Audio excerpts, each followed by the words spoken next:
talk about the political climate and landscape of Zimbabwe now in the present, and also understanding that the youth really do hold the power of what's to happen in the future, and how you're making sure that they have some sort of a voice in what takes place post Mugabe era.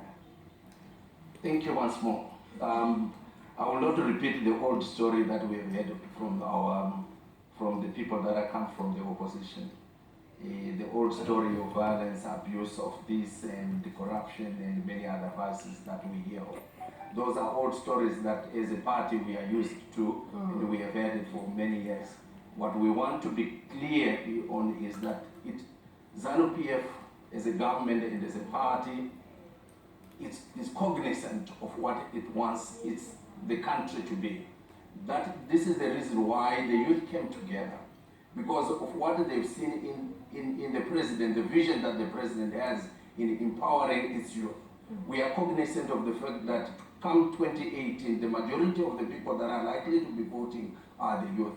We are cognizant of the fact that the majority of the people that are supposed to be of working age now are the people that were born after the 1980. We are cognizant of that. It is for that reason why the president come up with programs that sought to bring means of production to the people of Zimbabwe, so that we can be the people that turn around the economy through creation of jobs, through exploitation of the resources that we have, rather than holding on to the concept where when we grow, we believe that we are going to work elsewhere. But we must be people that are prepared to go out there and create employment. And this is why the president has said, let us give mines to our youngsters. It is for these reasons why the majority of the youth now have been given an opportunity to own land so that they can begin to farm. It is for these reasons why the government has seen it fit to give pieces of plots, not only large farms, to youth so that they can begin to create wealth for themselves. Youth begin to have land to construct their own houses in the country. So what else can you say to a government that empowers these people in that way? No, I'm hearing you. Continue. So this is the plan that we have, and we believe the youth are taking control of what they are being given in order to make sure that posterity is created and is also taken care of.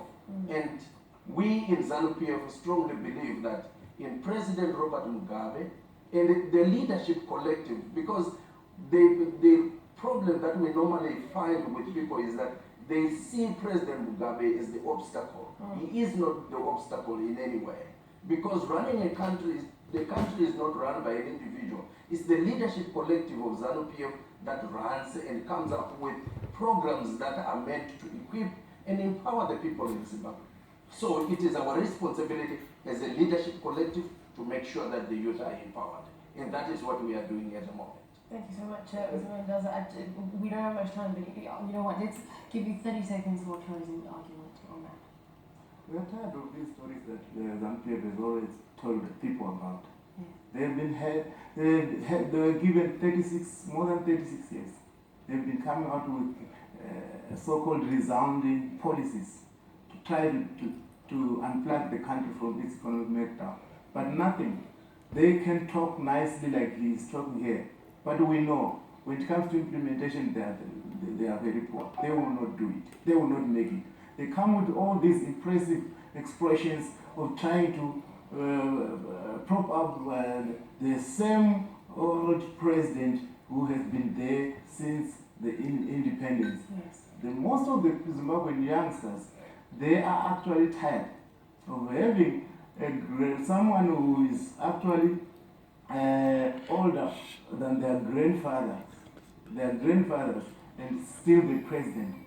The issue here, whether you like it or not, to say Mugabe is not the obstacle when he's the head of the state, responsible for the operations of all institutions in the country, responsible for the development, for planning and everything, and now he is sitting on those plans not implementing. He is responsible. Everything would come up down to the president.